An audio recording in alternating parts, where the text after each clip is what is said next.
I'm Felicia Shakiba, and this is CPO Playbook, where we solve a business challenge in every episode.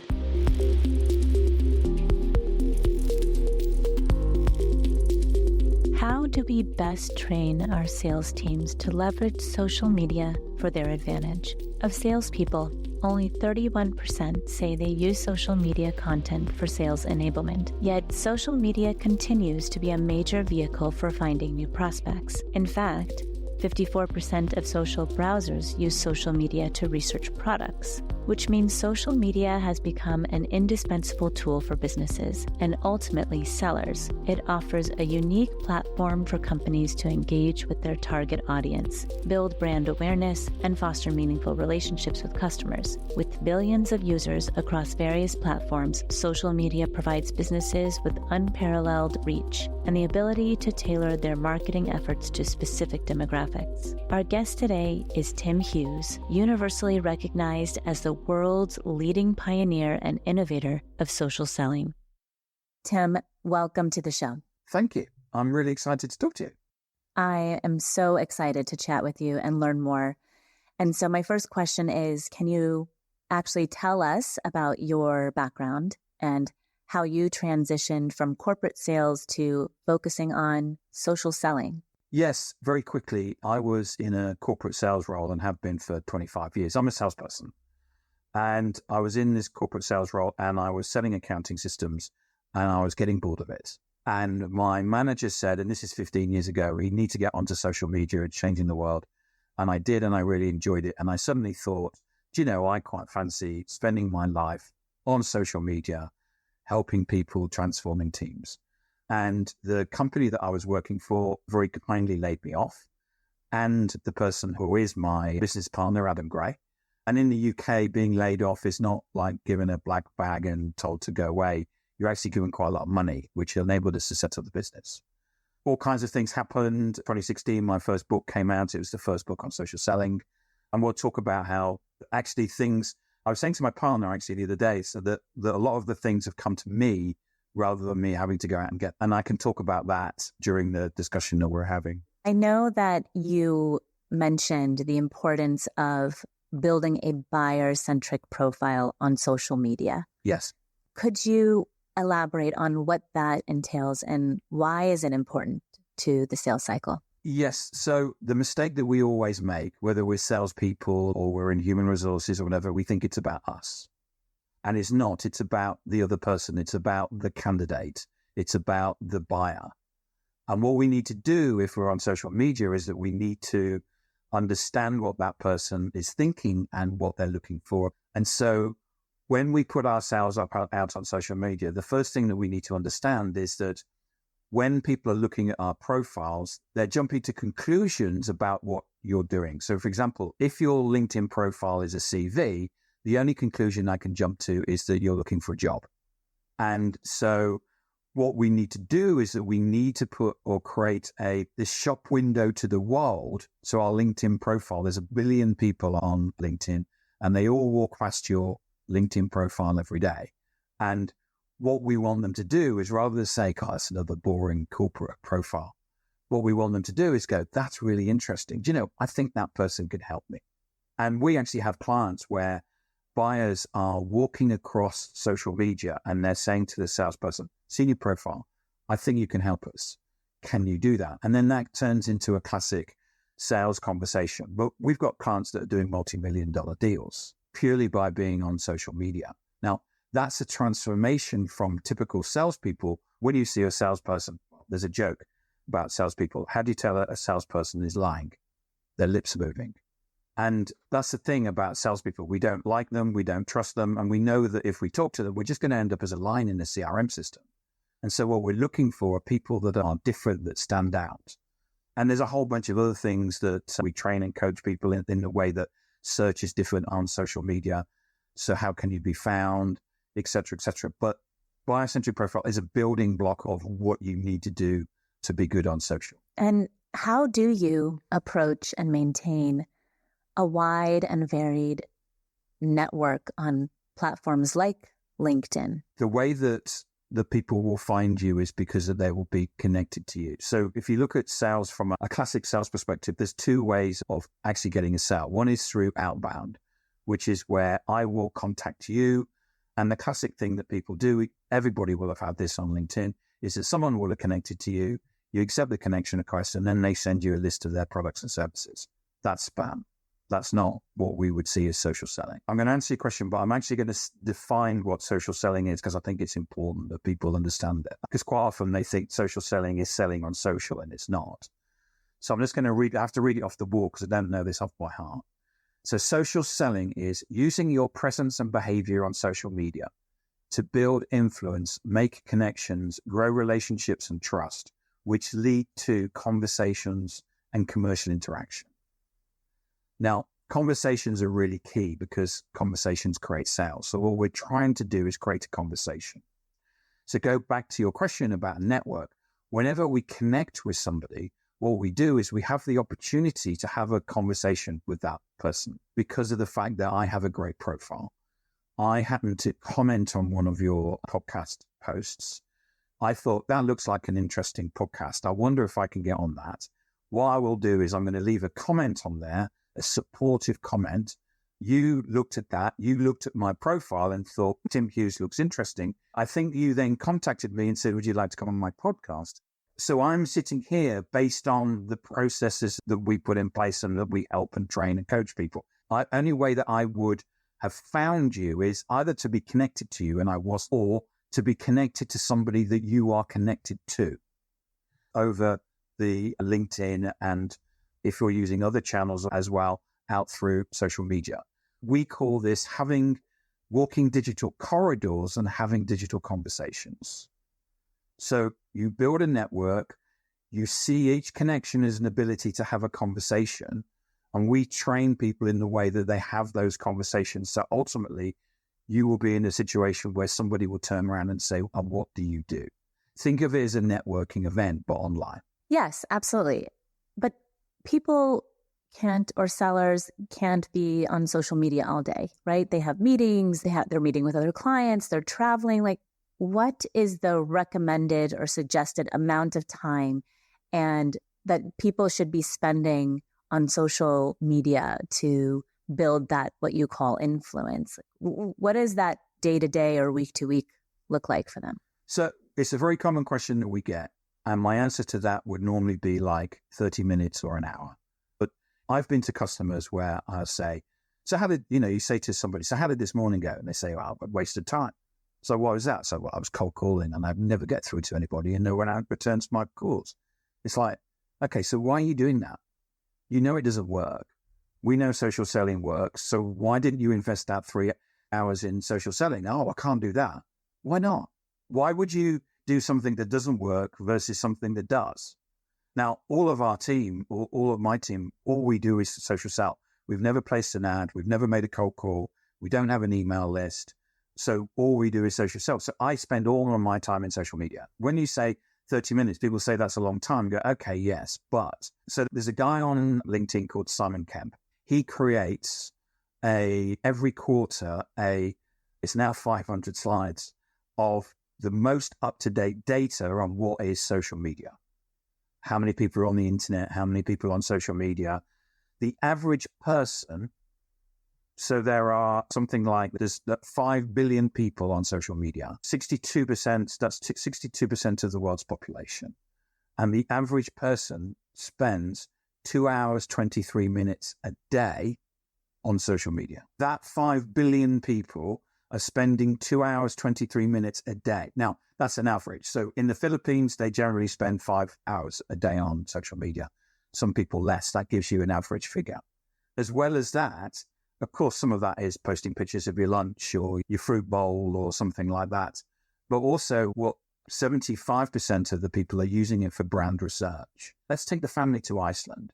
That'll be really good. The first thing that you do is reach for your mobile. Right. Yeah. And you'd start searching. I mean, you wouldn't wait for someone to cold call you about Iceland. You just go and do it. And you search. I've sat in a cafe with my partner and she'll say, let's go, because I live closer to Iceland than you do.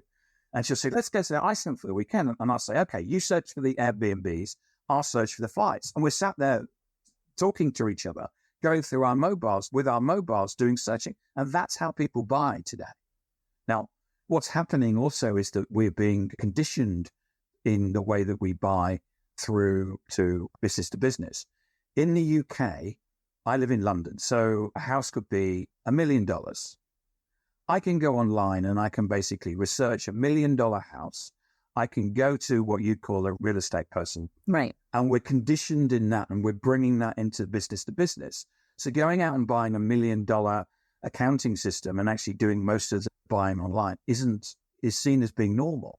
So 6 Sense have just come out with this report that shows that people are now 70% of the way through the buying process before they contact a seller.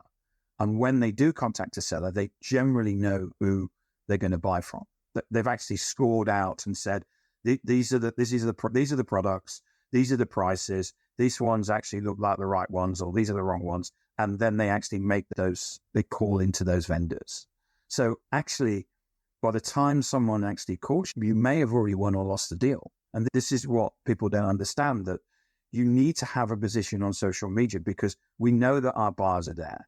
We need to have a buyer-centric profile. So what happens is that people see us as somebody that can help us. We need to have a wide and varied network because we need to be connected to the people that we want to influence and the people that are going to buy.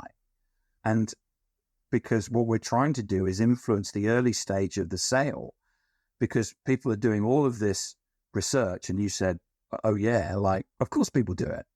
BMW is a client of ours. When a buyer walks through the door of the showroom, they know that buyer will know more about the car they want to buy than the salesperson. So they've retrained their salespeople not to say, well, it's got GPS and it's got electric windows and stuff. What they do is that they actually have trained the salespeople to say, if you buy this model, that rather than that model, it doesn't depreciate as fast. And you're only losing 5 brake horsepower, but you're never going to use that on the freeway anyway. What they're doing is that they're actually enabling the person to buy rather than saying, this is how sales and marketing has changed. Another example is I was actually writing on my blog for tomorrow. You just had the Super Bowl, and there's all these adverts that take place. And what do we remember about the adverts? Well, actually, in 3 months, we won't remember it was a State Farm ad. We'll remember it was Arnold Schwarzenegger. And the thing is that we don't remember the brand anymore. This is about people. And social has changed the landscape, that it's not about brands anymore. It's about you. If I'm connected to you, I have a relationship with you. If you say to ring me up tomorrow and say, Tim, I've got this great opportunity, I'm going to go and work for IBM. Fantastic. What we've done is that relationship moves to IBM. The company that you're working for at the moment, I never knew what it was anyway. This is the landscape that's taking place and the transformation that's taking place. And this is just accelerating. You mentioned something about how we train salespeople, and I'm going to come back to that. But first, in your book, you highlighted the significance of creating insightful content for social media. Can you share some strategies for creating engaging content that resonates with the target audience? Yeah, so we've done research about what content works and what content doesn't work. And it's really back to the fact that people come to social media because they want human contact. They want to have a conversation. They don't come to social media to read brochures. And in fact, the research from 6 Sense actually says, don't waste your time getting your employees to post brochures or white papers on social media, because buyers can get those from your website. And we all know what brochures and white papers say. They say, buy my product because it's great. When we go to a website, we'll know that the website will say, we're the best in the world and you want to buy our product. Every single website says that. We just filter this stuff out. What we're looking for is this human-to-human contact, which is your network loves you. Your network loves you and the content that you're putting out. They're looking for insight. Tell me something about the CPO process that I don't know already. Tell me all of the things that this particular podcast actually stands for. We're looking for that insight. We're looking for an expert that's going to tell us, that's going to help us. And so what we need to be doing is that we need to be providing that insight. We need to be sharing content where people go, oh, that's interesting. Because when we pick up our mobiles and we go down the timeline, we go boring. Oh, that's that podcast. I really like that. oh yeah, I'm going to make time to actually watch that. We're looking for that insight. We're looking for those particular people that can actually provide that insight. And what we're also looking for is a human element to it. And our research shows, because we've gone onto LinkedIn and looked at particular content, and certain content has, so many likes and comments. And I suggest everybody does this because they can A/B test this. Tomorrow, put out a post on LinkedIn of a brochure of your company and see how many likes and comments you got. The next day, put out a post which is photo of you holding up a brochure, and see how many likes and comments you get. And what you'll find is the picture of you holding up the brochure will get more likes and comments. Because as a network, we're interested in you and who you are and what you do and what you say. We're not interested in corporate propaganda from some sort of company. So anybody can do that. And if I'm wrong, please come to me and tell me. No, I say this on podcasts and people have never come to me and say that. So what we're looking for is that contact. So my blog tomorrow is about the Super Bowl ads and the fact that it's not about advertising, it's about the people. We remember it's Jennifer Lopez. We remember that it's Danny DeVito. And what I'm providing is a very snackable piece of content, which people can read in 10, 20 seconds. But what they do is, oh yeah, that's Tim Hughes. Oh yeah, he's interesting. Oh yeah, he's that social selling guy. And what happens is that I'm constantly waving to people across the internet. And when they're looking for someone to come in and help transform their salespeople to using social selling, they'll go, who's that guy? Oh yeah, he does that interesting content. He did that one about the Super Bowl and Danny DeVito and Tim Hughes. That's it, Tim Hughes. What I'm doing is I'm making sure that people know who I am. They know who the expert I am, what I stand for, and I'm waving them to them every day. What would you say to someone who might be a little bit shy or reserved from exposing themselves or their personal lives, or I don't want to take a picture because I don't want, this funny background in my house, right? I mean, some people work from home. So what would you say to that salesperson? So I'm an introvert, though I don't often come across as one. This is not about, the thing is that when you share a brochure, if someone says that's rubbish, you can say, yeah, it's just a brochure. It's the company I work for. I'm going to leave them in 3 months anyway. Whereas if you're sharing a picture of yourself, people think, and someone says, you look rubbish or your background is rubbish.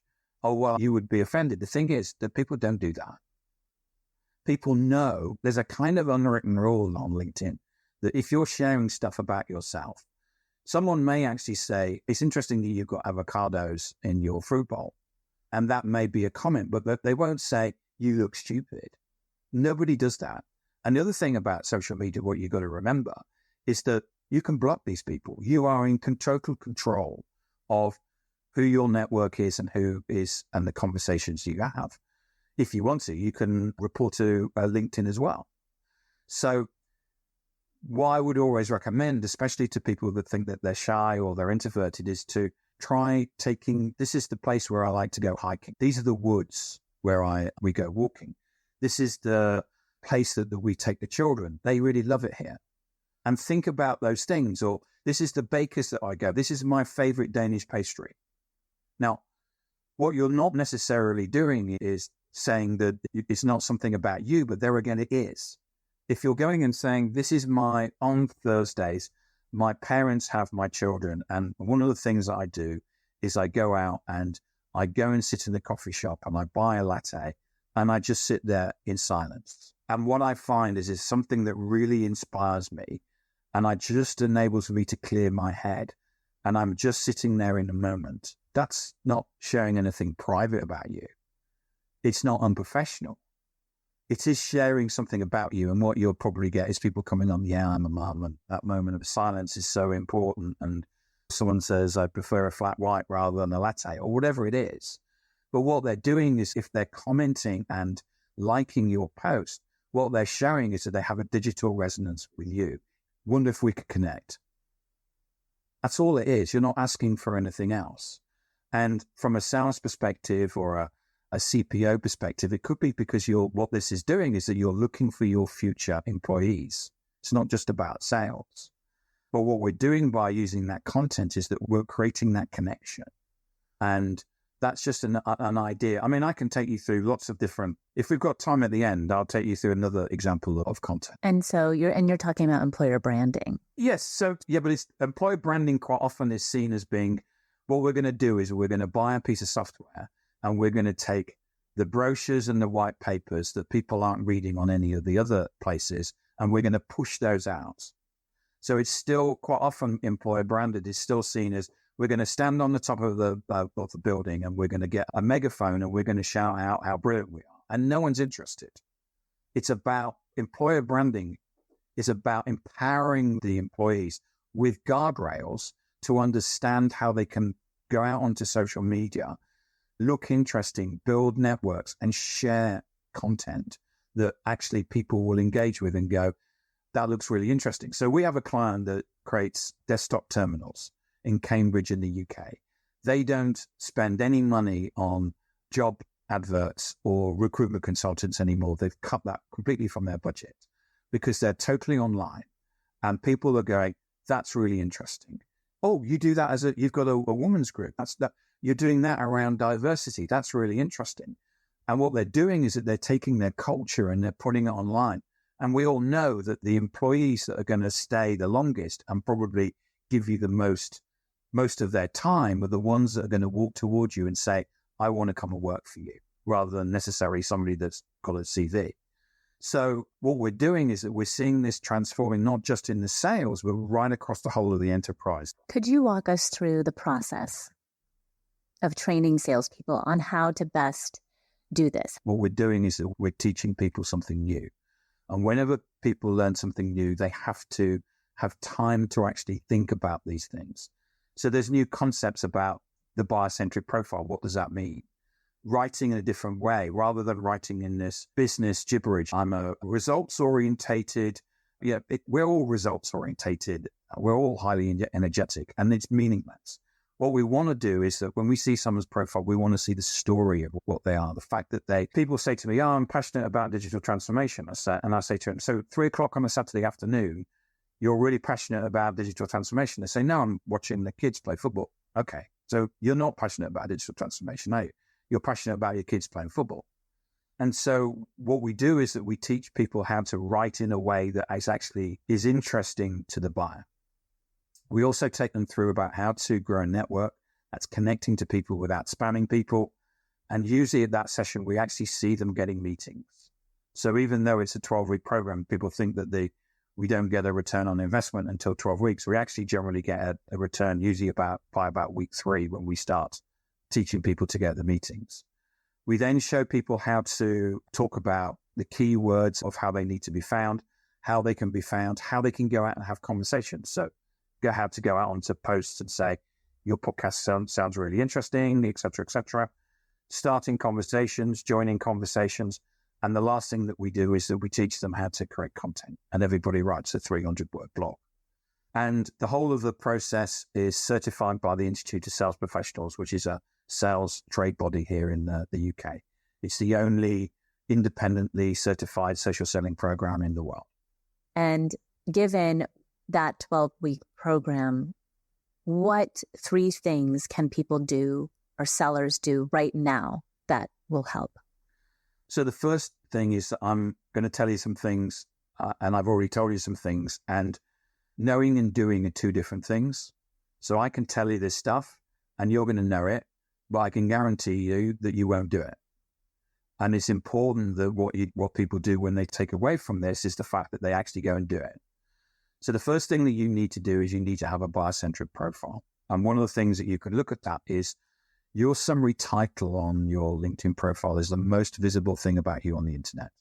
If I Google your name, unless you've got your own blog or website, because Google loves LinkedIn, because it's full of content, Google your name, I will see your photo, your name, and that summary title. Your job is to get someone to come and look at your profile in more detail, because what you're trying to do is, if whatever product or whatever service that you sell, you want to get someone to go, oh, that's really interesting. Yeah, I've never thought about that. Yeah, we need to get some people in around that, and I'll contact you. So if you've got your title, which is head of tax at Beaton's Group or something like that, you're going to sound desperately boring. Or the other thing that people do is what's called the pipes thing, which is where they've been told by some LinkedIn trainer to basically put keywords in it. So it'll say podcast, author, speaker, TEDx, X Google, X Facebook, or whatever.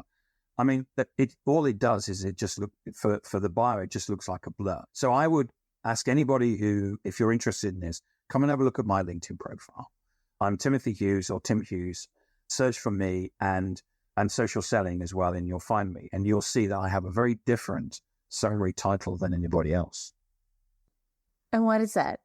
My summary title is Should Have Played Quidditch for England.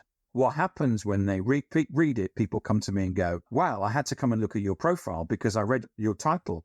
And then I had to come and have a look at your LinkedIn profile. And I actually have a spelling mistake right at the end of my LinkedIn profile on purpose, because some people come back to me and say, you do realize you spelled experience wrong. And I'll go, yeah. And I know that you just read my LinkedIn profile all the way through. The thing about your summary title, this is about creating a conversation. This is about getting people to come and look at your profile. This is about getting people to understand that you are the expert that they're looking for. Now, if you have professional edition of LinkedIn and above, then LinkedIn shows you who's looked at your LinkedIn profile. So that means that you're able to go back to those people and say, you looked at my LinkedIn profile, hope you found what you were looking for, can we connect? And then when we connect, you say, thanks for looking at my LinkedIn profile. Was there anything actually that you were looking for? And quite often people come back and will say something like, oh yeah, we're actually looking for a speaker for ourselves. Would you be interested? And I'll convert 25% of the people that look at my LinkedIn profile to business purely by going through this step-by-step process.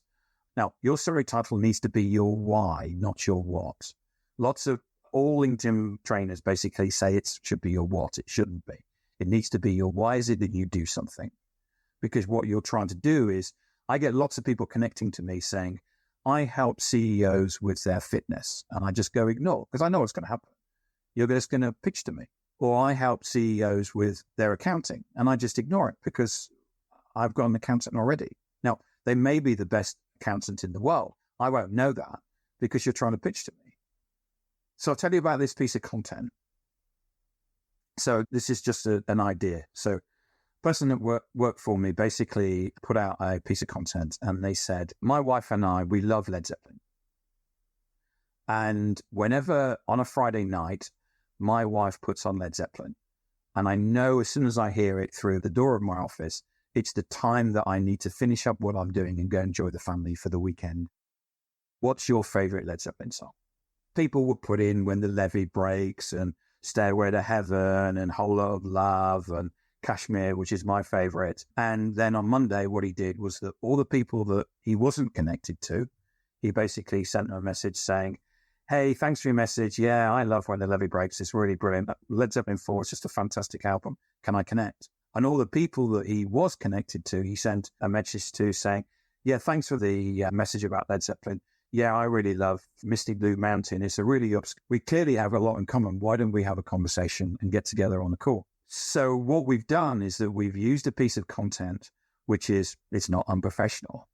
It's actually something which is that people are interested in. We learn something about that person, but also at the same time, what we've done is that we've connected to a whole bunch of people that have shown that they have a digital resonance with us because they're saying we like Led Zeppelin. And what we've done is that we've teed up a whole load of meetings with people with Led Zeppelin fans. Now, the way that you run that meeting, I don't have time to have to go into that, but you run that meeting in a particular way where you don't go on and pitch. But that's just an example of where I'm hoping that I can spark people's imagination about how they can use content in a way that will actually generate a network and conversations for them. Tim, everything that you've shared today has been so insightful, so eye-opening. Thank you so much. Where can people find you? So they can find me on LinkedIn. I'm Timothy or Tim Hughes. If you search on that on social selling. And there's also my book, which I'm holding up, though nobody can see it. And my book is Social Selling, Techniques to Influence Buyers and Change Makers.